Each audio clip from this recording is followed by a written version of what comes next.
All right, man. Happy Sunday, dude. Happy Sunday. Halfway there. Gotta pack. Oh, yeah? Yeah. When are you traveling? Tomorrow morning, I'll be out. Come back Thursday. We're going to the Poconos. Poconos? For Labor Day. It's in Pennsylvania. Oh, Labor Day is just next weekend, Yeah, huh? yeah. Wow. So got a trip. You guys got anything? I don't think so. We got a lot of planning to do. And it's falling. What are we planning for? it's all kind of falling on. Yeah, it's all falling on Labor Day weekend. Okay, the start of it. Yeah. So. Okay. But that's cool, man. So you're gonna be gone next weekend. I will be gone next weekend. I think we play Sunday, right? Yeah. I'm gonna bring my computer, so I still might be able to. Better watch your dog over there. Hey, Chicha. She's getting a little nibble of that shoe too. There you go, girl. All right, Miss Chicha's in the house once again. As always. Should we get started? Let's do it. All right. Hey, everyone. What's up? Welcome to another episode of the District Gooner Pod. I'm KP, joined by my good friend and co-host, Steven. Howdy. Steven, what episode is this? Number 4. This is episode 4. And let's kick it off, as always, with what we saw on the pitch. Arsenal finished the game. They drew 2-2 against Fulham Saturday morning here in the States. It was an eventful game, I want to say. It was. And a little bit of a roller coaster, a little bit of a classic Arsenal feel to it. Yeah. And the lineup, it was Ramsdale in goal. Tommy Partey played at this right defensive center back position. We had Benny Blanco, Saliba, Kiwior got the start at left center back, and Martin Odegaard, Declan Rice, Havertz, Saka, Trossard came in up top, and Martinelli was on the wing. So let's get into our thoughts pre-match, just going into, you saw the lineup and pre-match. How are you feeling? I felt good. I know you predicted, so I predicted a 2-0 win. You had a 4-0. The lineup that he put out, I thought it was a solid lineup. Trossard in. I'm big on Trossard. I thought that was kind of cool. Good to see maybe him and Havertz. I was thinking maybe there would be a connection there with Trossard dropping in. Partey at right back. It's just another game trying this new thing out. I felt good going into it. I did think it was interesting that Big Gabby again missed out, to be honest. I really thought he was going to play this game. But Kiwior was at left back and not Zinchenko. So I guess giving Zinchenko another week before he does. I felt confident, though, going in. How about you? Yeah, pre-match, I was looking forward to seeing Kiwior. That was my first thought. I was looking forward to seeing Kiwi. I thought it was a good decision by the manager for me to give him that test. We know what we're gonna get out of Zinchenko. We know there's a relatively bigger game coming up. Looking ahead to next weekend, and what's the point of having this player if we're not gonna give him this test? So I was very pleased with that, and then I wasn't sort of pleased to see Thomas Partey starting again, especially because I felt like the right side, the build-up has just not been there. It hasn't looked great. So that, it was there, but it was okay, well, we'll see again. Yeah. I was very excited to see Trossard. I was. I was very excited pre-game, and at the same time, I thought, why? Why did Eddie get dropped, right? And I was thinking, is it just a rotation thing? Is it that he just played Monday and it's, Saturday game, so maybe, maybe his fitness isn't there. So it just felt like a rotational decision with me, but I was still happy with that. So I was confident 4-0 kickoff. Yeah. So confident going into the game, and within 1 minute, 1-0 Fulham. Yeah. How about that? So I guess that's the beginning of the game. Let's kind of I would like to get your thought on it. To me, that's a lot of mistakes. It's a calamity of mistakes. The ball into Saka, it's a tough ball for him to handle. Obviously, he puts it straight back into a position where he thinks someone's going to be. No one's there. There was no one there. Nobody there. The middle of the field almost. So, and then the man's running onto the ball. Ramsdale is absolutely lost. Okay. Yeah. And when this is all happening, it's just a calamity of mistakes. He's lost. Not a great shot, but he had basically no shot at it because he's scrambling. So all around, just a really bad look. A minute into the game. What did you think about that first goal? So I wrote something here that I heard them say at halftime. Let me see if I can find. Oh, it was a record. We became the first team to concede a goal under 1 minute in a calendar year. This was the third time. So this has become a trend now where we're conceding very early on, and there's still 4 months left in the calendar. So little worrying. And then the goal itself, yeah, it was a mistake. To be fair, I felt like their left side was very aggressive throughout the game. They were very much ready to press and push Saka. And they had him pretty early on. But I have to say, when I watch it back, there's Thomas Partey making a run from the right back position in the middle. And there is no right center back at that moment. Yeah. And this has been the problem for me with this formation. It takes so long to set up, and sometimes everyone's out of position then going into position. So then we're just caught out of position. And they capitalize. So yeah, calamity of mistakes, and I think the structure probably is the biggest issue there. So Rice and Ben White are kind of the ones making those pass to Rice, right? And then Rice to Saka. So Rice is already out of the right center back position already. Yeah. Thomas Partey is kind of filling in there, sees these passes going on, is then filling a space in the midfield. And then immediately Saka's getting a ball facing his own goal. Let me just put it back into this area where I know someone is so he's under duress. Ball's coming into him hot. He puts it there. The next closest man is Saliba, who's at the left basically the left side of the field. So that's an issue. To me, obviously later in the game as this goes on, was it an issue? No, because someone was in the space and the flow of the game, right? Yeah. This is in the first minute. The concern is, why is this? So the fourth time, you said? The fourth time in the past, 7 months you're saying, I guess? Yeah. 8 months? Yikes, that's kind of a big deal that this is happening this early to us, because it puts us in the hole, and now we're having to scratch and claw the rest of the game, which is tough. Yeah, and teams already come into matches kind of ready to sit in. Yes. So when they do get that really early chance, because I think there was the Bournemouth game last season where they scored. It was at the Emirates again. I think these were all at the Emirates, by the way. I think this is all at home, which is almost baffling. I don't understand why this is happening at home, but continue. I know Bournemouth and Southampton for sure. I was at the Southampton game, actually. So it was never forget that one.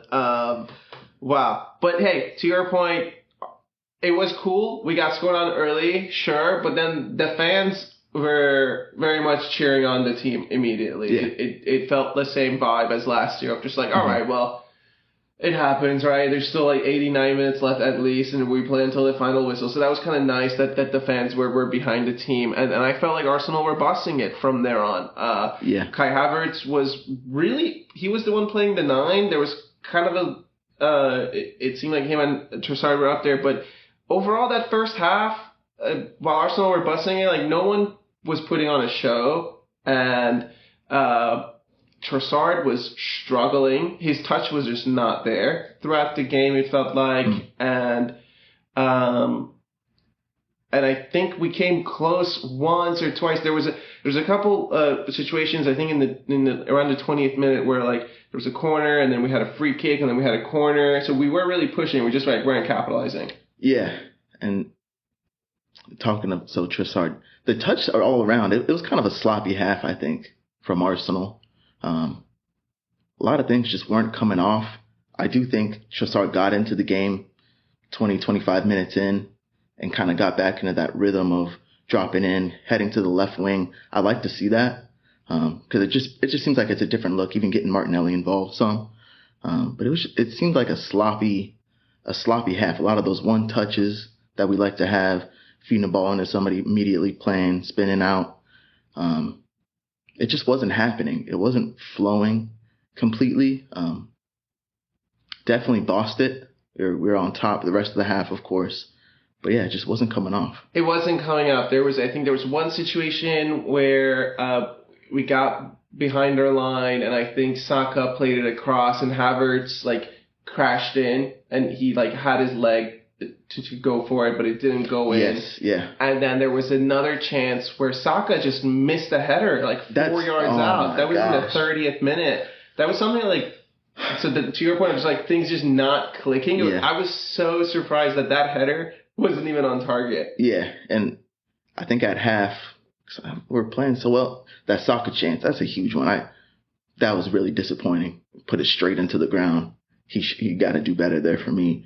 But at half, I was, kind of just, I think I was scrolling through Twitter just seeing what people are thinking. I think there was a XG thing came up. I believe it was like 1.5 to 0.4 for Arsenal at that point. That's to get 1.5, and I'm not a huge fan of XG. That's not like something that but to get a whole chance, like a penalties is as high as you can get. Didn't get a penalty. That's a lot. That means we were getting chances. We're putting things on target, just not falling.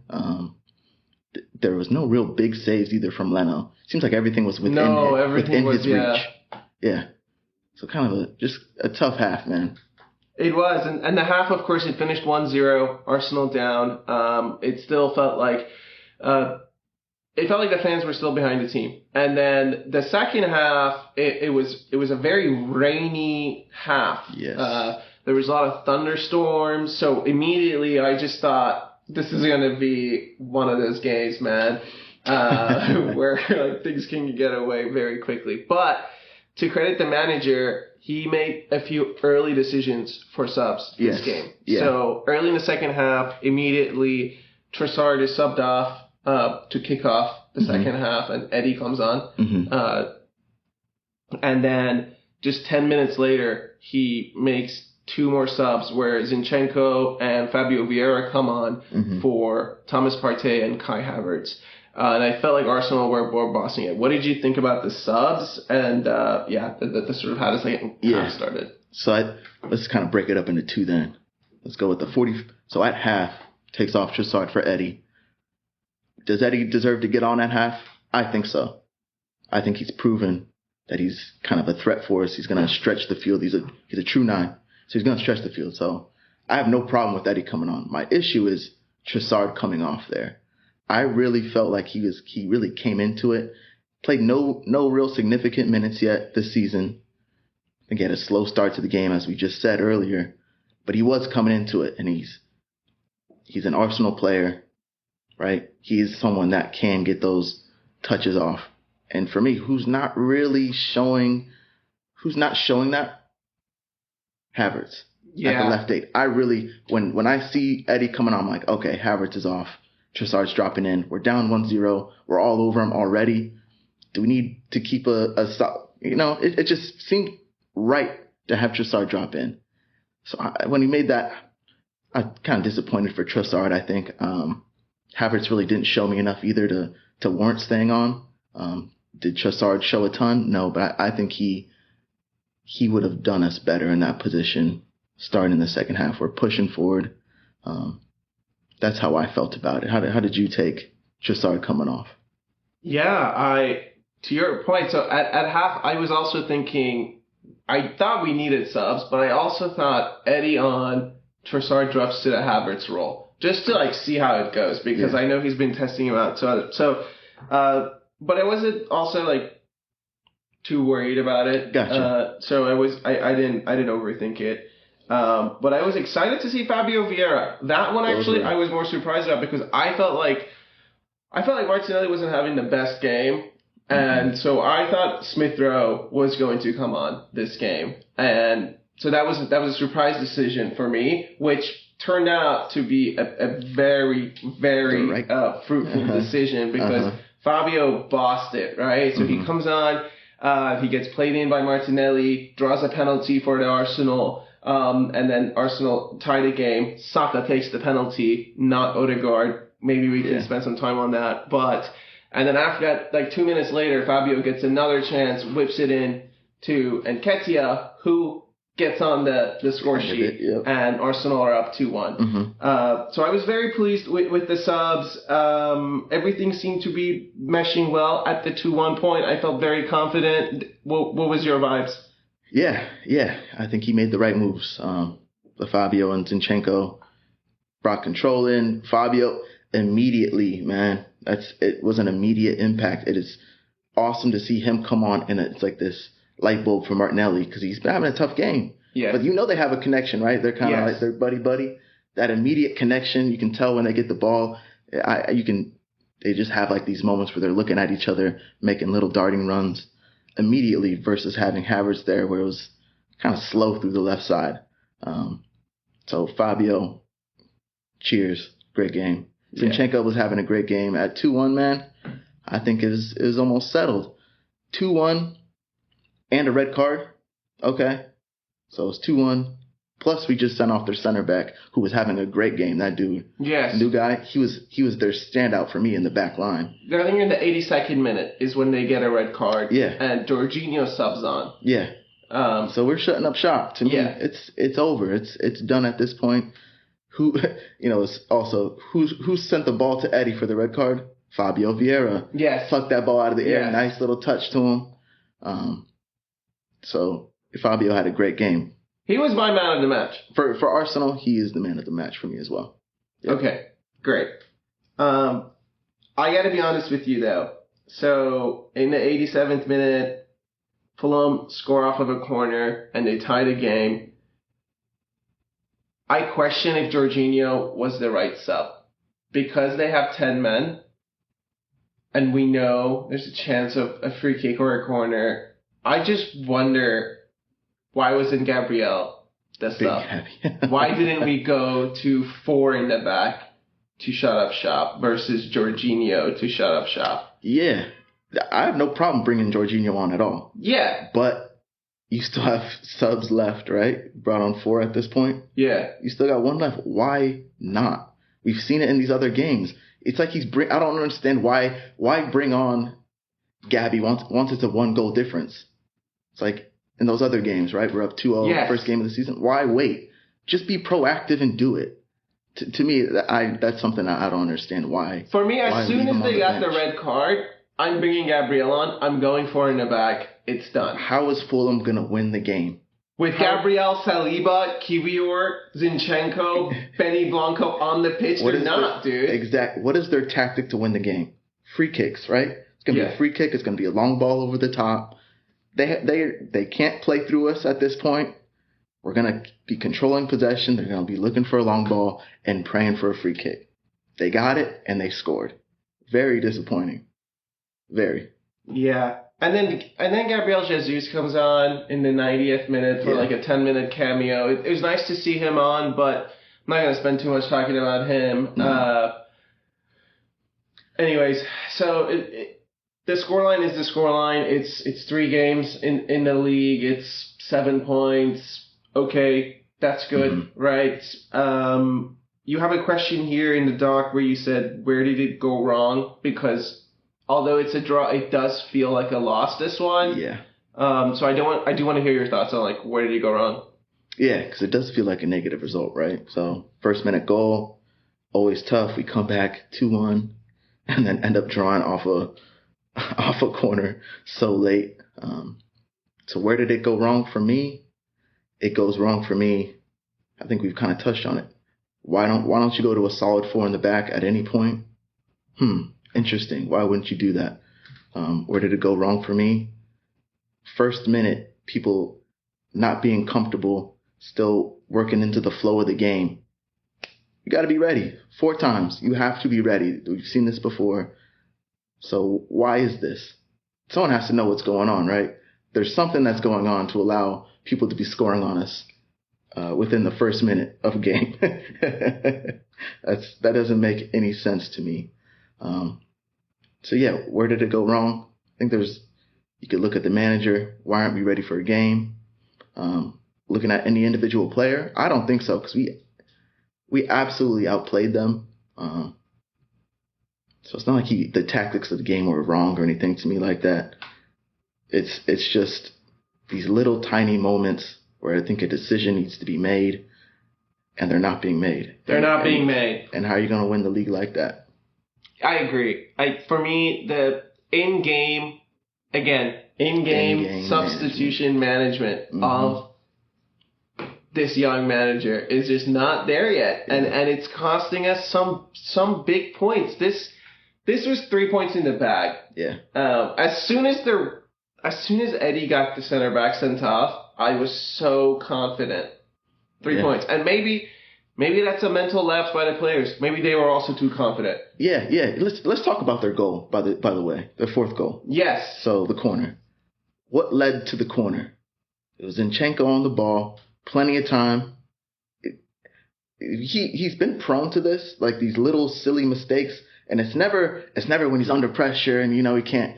It seems like it's always when he's got too much time and he's thinking too much and he's being cute, and he gave the ball away in a space of the field you should not be giving the ball away, especially when they're down to 10 men. Gives the ball away and they win the corner, which is exactly what they're looking for, and they scored. So I guess. I hate pointing fingers, but like to me, when I saw that happen and they got the corner, it's like one of those things, I can't watch this. I don't want to watch it because it's almost written. You see the script and it's written, it's like, off such a silly thing to lose a corner for, and they punish us.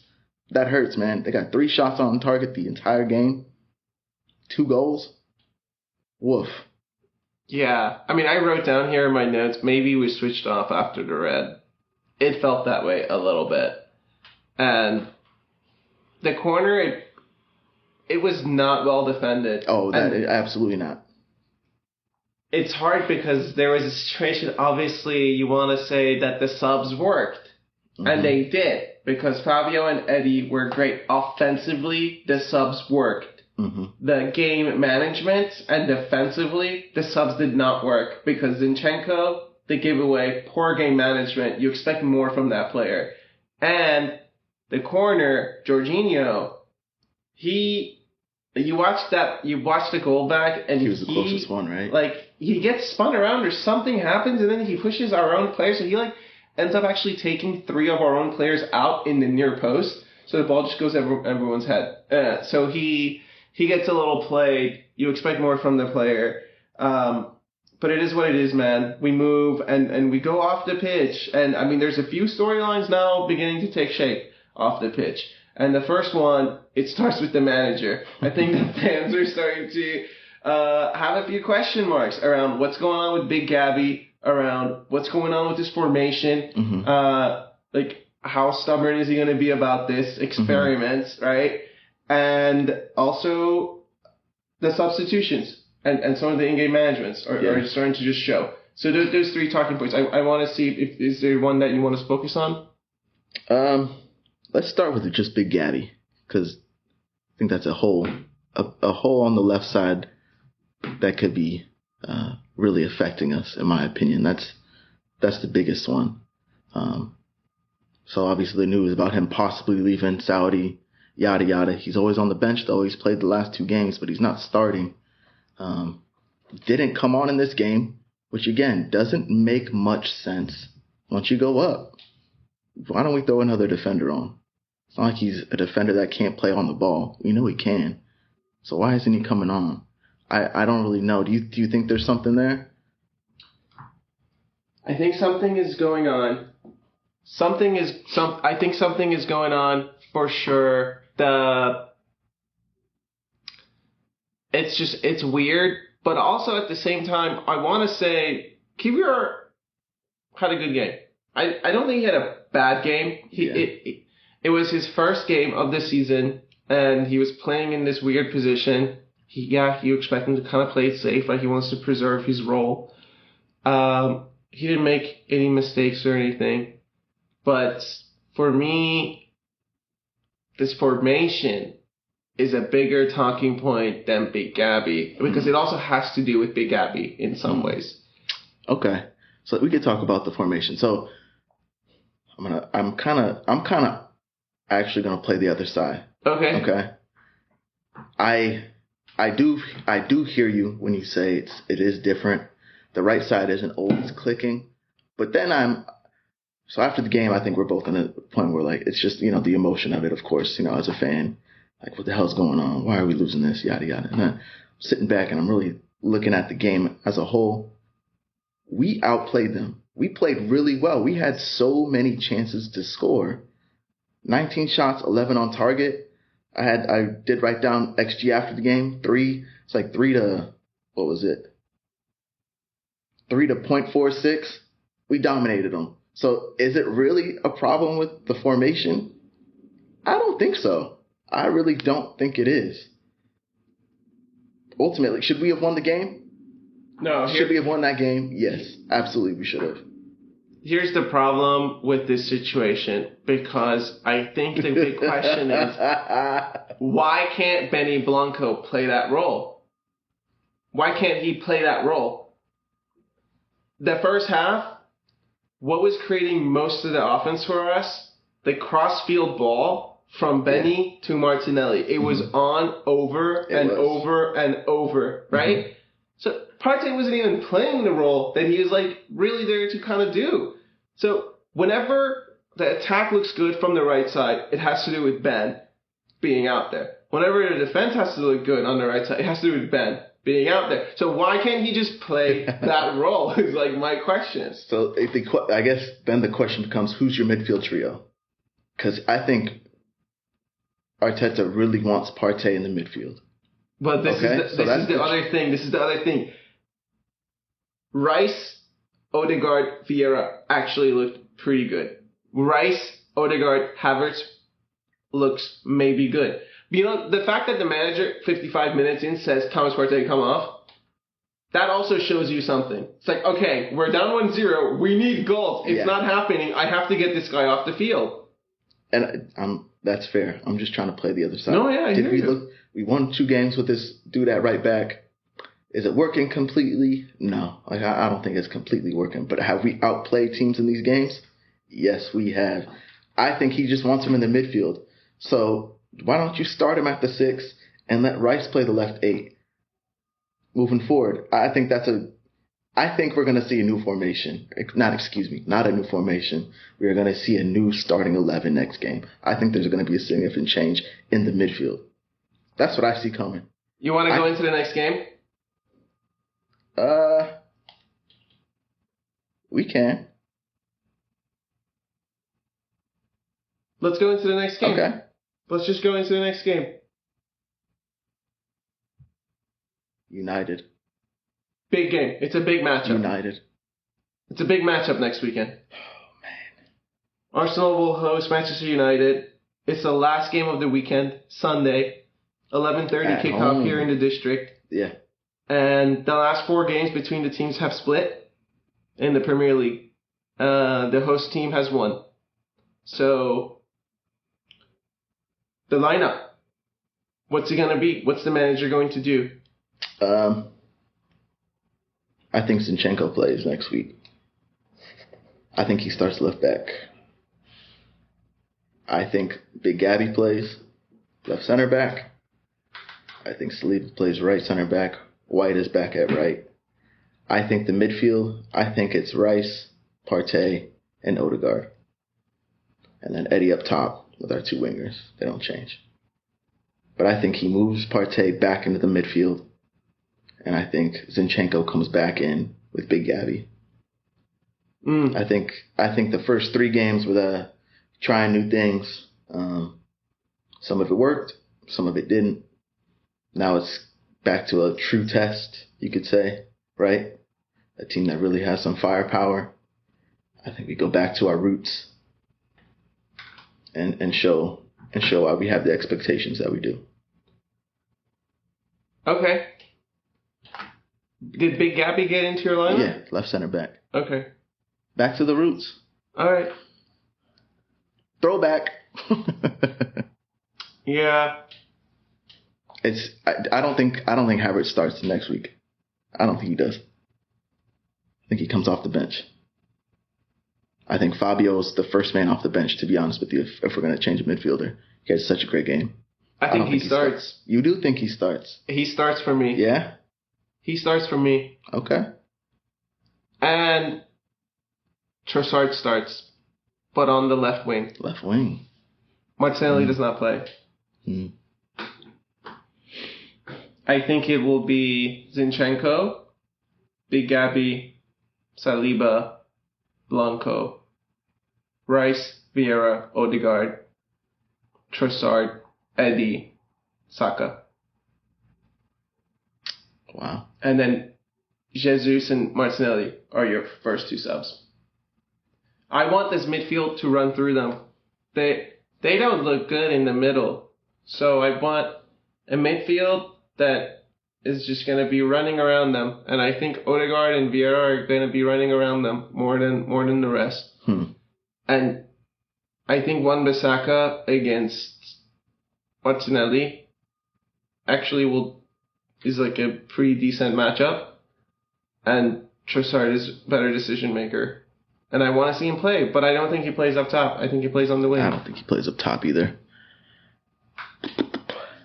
Okay. I like that. I don't have a problem with that. I really think Arteta is almost like gung-ho to have a party in his midfield, man. That's just my take right now. I would not be disappointed if he doesn't play. I'd like to see that. I just think with Vieira and Odegaard, there's not much defensive cover there. That's fine. That's why you paid 100 and that's why you paid so much for this guy. He does not need Thomas Partey with him. Well, he's shown that he thinks he does these first 4 games, right? I don't know, man. Even the Community Shield, like he didn't. We have not seen Rice holding it down by himself yet. What I want to see it.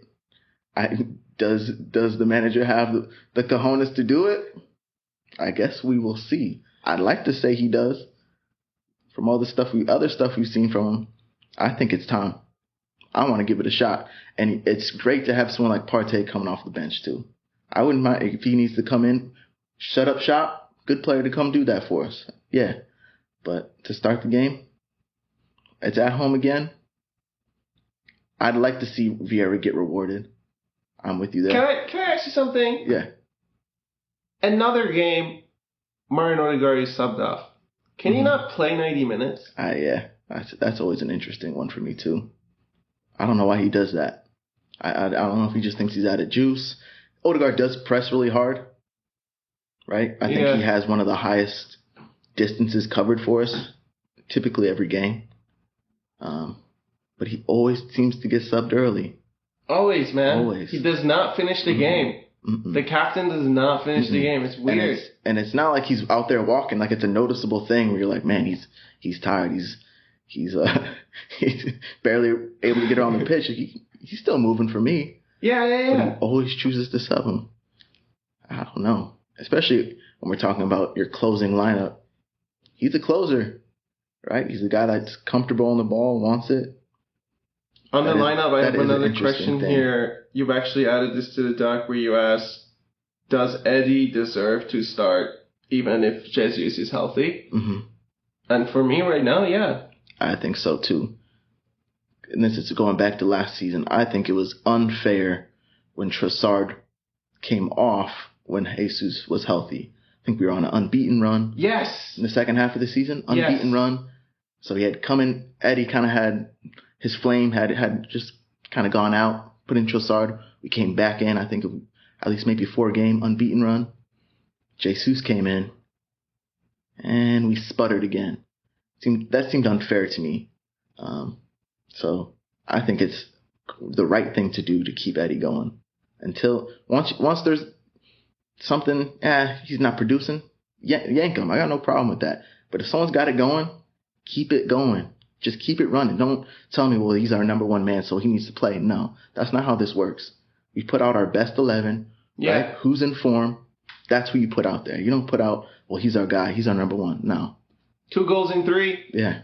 No. He got the PK last game. Yeah. That's an assist. He's working for us. Yeah, bro. He's working. I agree with you. Does Vieira start instead of Saka? Do you think Saka will sit just because of that? Because of what? Because of that little mistake or anything? No. Oh, hell no, man. He's back in. Saka's the best player on our team typically week in, week out. Yeah. He's that guy. He's the guy. It just wasn't falling for him, dude. No, it wasn't. It wasn't. But it happens. He is that guy for us. I think week in, week out. We don't have a true replacement for him either, so not yet. And not that we've seen. I think there's going to come a point when someone's going to have to come in on the right-hand side. But, I mean, man, last season, we worked him like a dog out there. He played every single game pretty much that he could. Yeah. Right? No, he did. All right, man. Well, what do you think the score is going to be? United? There's going to be goals. Yeah, there's going to be freaking goals, man. Shit.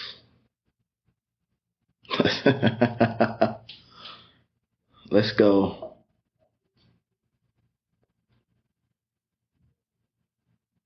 I'm going to say 3-2. 3-2. 3-2. Wow. To the Arsenal. Right, yeah. Let me phrase that. 3-2 to the Arsenal. I think we get scored on. Absolutely, we get scored on. But like you're saying, I think there's some weaknesses there in United. Yeah. We can control that. But some of the strengths United have are some of our weaknesses. That dude Rashford causes us issues because the balls over the top, they still cause us issues. So yeah. He's gonna be creating a little bit. Bruno seems to always kind of turn up against us as well. Typically has good games. So 3-2. Okay. Let's hear it. I mean, it's at home, man. Yeah, it's at home. Yeah, I think it 4-0. Oh, one of these days. I would love a 4-0. I would love a statement game like that. Statement game. The day that it's a 4-0, we will be popping champagne on the cast, okay? And cheers to all you folks out there. When we get a 4-0 win. Dude, that's on baby, bro. Really? I mean, you just saying that for the banter, or you saying that for real? No. I think I want to see a performance, man. I want to see a performance. And I think it's possible. It's not like... I worry. Like,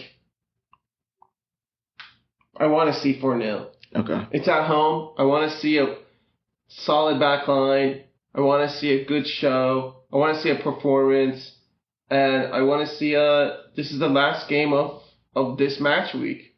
And we're here. We have to put out a statement, bro, because I mean, let's talk around the league. Let's talk about some of the stuff that we saw this weekend. We've just seen Liverpool with an incredible comeback, 10 men down against Newcastle. So, has anyone sort of impressed you a lot? And what game are you looking forward to next weekend beyond the Arsenal game? If any? I didn't even take a look at the fixtures. So far, I don't think there's been any real big surprises in the league, man. You know, I guess Man City's where they're at. Liverpool, huge win today. So Newcastle dropped now 2 games in a row. So there's someone you kind of expect. But that was a tough game. That was a good game today. I'm happy for Liverpool to come through with some 27th minute red card. Rough, but they came through. I don't think there's a surprise for me. Do you have a team you're really looking at? No.